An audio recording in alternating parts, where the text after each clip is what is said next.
I'm so glad that you took some time out of your day to listen to me as I broadcast for you from the hallowed halls of Miskatonic University. And if you hear me reading and it seems like I'm reading something, this is actually my notes that I'm reading.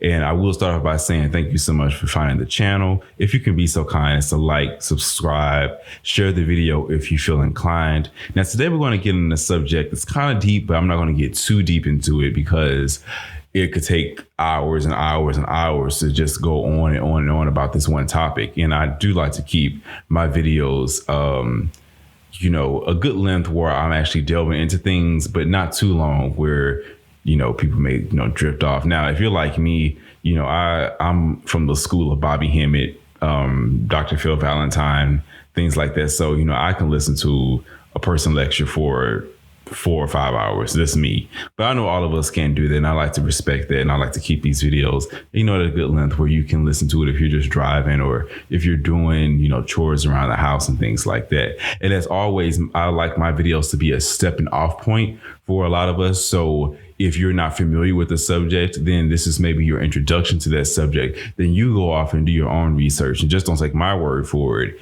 And then you build off that foundation that you have, like I do for myself. Now, when I came across this subject, this idea and this teaching of an egregore, which is a spirit that when you get a large amount of people to believe into something, to share this idea, it can produce an entity in the astral realm that can eventually become sentient of itself and know everything that it is and have an idea of what it is, and is fed by devotion and prayers and sacrifice. We're going to get a little bit more into this. So then let's begin. I started because I was researching this subject a long time ago, but I just, for some reason, I guess it wasn't really meant for me to have that knowledge at the time. I'm a big believer for myself that when the universe does not really believe that you're kind of ready to receive that first, or receive the full force of that, of what you're thinking about, it may hold off. But then it's going to lead you. And in this case, in this subject, I was led to this. And when I did, it started like a light had went off, an old paradigm of mine of looking at certain things and my views of predominant religion of the people today, the religion being Christianity. And upon further studies, this subject led me to uncover an entity that many, I feel, do not look at an entity or would consider to be an entity, but it is. In my opinion, it really is. We're going to get into what that entity is. So we're going to unmask a new entity that is roaming the earth, that actually has been for hundreds of years now. But I really don't think that we ever really considered that might be an entity, especially if you're not really well versed in things like an egregore or magical entities that groups of people can produce, because we really don't think of it that way. I think a lot of times when it comes to these religions and these spiritual traditions, we believe that a lot of our quote unquote gods and spirits that we serve predate us, and that not that we were here first and then they were developed and then they came into being. So we're going to get a little bit into that. Now, this video, like I said, it does serve as an introduction to the subject, so to speak. I will always advise others to do their own research and meditate upon that research. When I first got out of the religion of Christianity, I, like many others, poured into my research about the historical evidence or lack thereof of a man named Jesus Christ. Now, even though I wanted to be a pastor myself, but left the religion, I couldn't help but wonder why and how my people had such a strong link to this religious God. I mean, if you think about it, how and why could one religion born in the deserts of the Middle East have taken over the world as it has?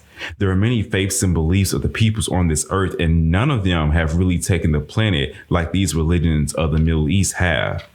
Even ancient Kemet, ancient Egypt in all its glory, never sought to put the sword to another man's throat if he did not profess the worship and devotion to such gods like Amun and Osiris and Isis. And even though, especially when we, let me pause right here, when we get into things like ancient Kemet and we say like the religion and the worship of Isis, we see that religion even spread as far as the Roman Empire, originating in in Africa, but it was never a thing, from what history tells us, that people were going around basically putting a sword to your throat saying you need to believe in ISIS or you're about to die. I think the religion and the advent of Christianity brought something not necessarily new to the human race, but I think out of all things, it has definitely put its stamp on the history of the human race. Now, I slept on this research and simply believe that man simply had a need for religion and for a God, and for some unknown odd reason, Christianity seems to fill a void in the lives of its members. If this Jesus never existed, then how and why do people profess that it was Jesus who took them off drugs? Why do people profess that and swear that it was Jesus who answered a prayer or healed a sick body?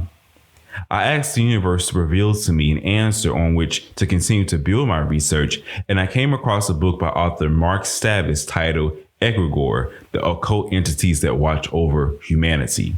This book goes into how when you get a masses of people to come together and have a shared like mind on a concept, that can produce a spiritual entity known as an egregore. An egregore is an occult entity that is fed through offerings, devotion, and worship, and can begin to become self-aware. These entities exist on the astral plane and can direct the emotional flow of energy from the mass of people that submit to it. The egregore of one people can even fight the egregore of another people on the astral plane, while its human worshipers fight each other on the human plane. And we're going to get into an example of that soon. The egregore can produce a physical body, which is essentially the body of the people. We can see this used in the Bible, with Christians. Now, the egregore can produce a physical body, which is essentially the body of the people, that is the body of its worshipers. We can see this used in the Bible when Christian believers are called the body of Christ. The egregore will even leave a group of people if devotion to that entity by people begins to fade, depending on how strong the egregore is. A really good case of this, if you bear with me and think about this, is when I look at ancient Kemet and when I look at certain parts of ancient Africa, and we look and we wonder and we think to ourselves, why is it that, Kemet just turned to dust? And why is it that the Nile doesn't really stand? Well, first of all, I do believe because the original people in that land aren't really there anymore, at least not on a large level.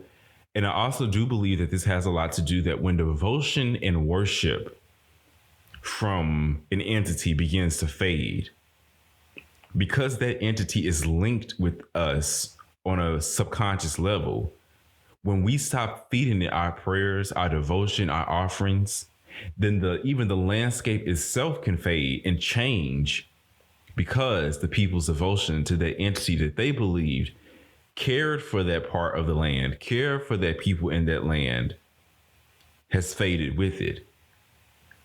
As you heard in the clip from the Clash of the Titans, which is a movie I think everybody should look at. And don't look at the movie if you thought it was a bad movie, but go back and rewatch the movie, but watch it with a conscious eye. Watch it and understand how the gods were relating to humanity.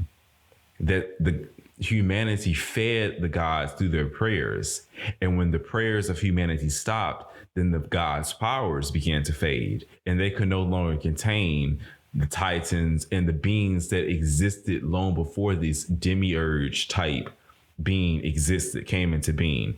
Demiurge meaning gods like Zeus or Marduk or even Ra to a certain extent.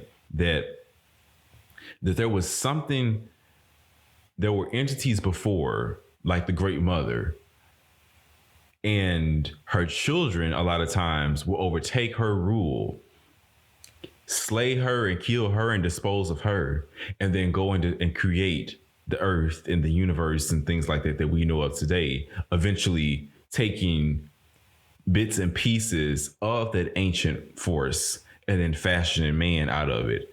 and man is essentially either to be a slave, or he's essentially to be a plaything for the gods to kind of manipulate. You see that in Clash of the Titans too, how Zeus has all these chess pieces of human beings, and the gods are just basically putting you in place, and you'll end up on that part of the board when you're doing something in life, things like that. So now, with this knowledge in mind, when people say Jesus Christ is real, then yes, I do believe personally that Jesus Christ is real, and a very real spiritual entity.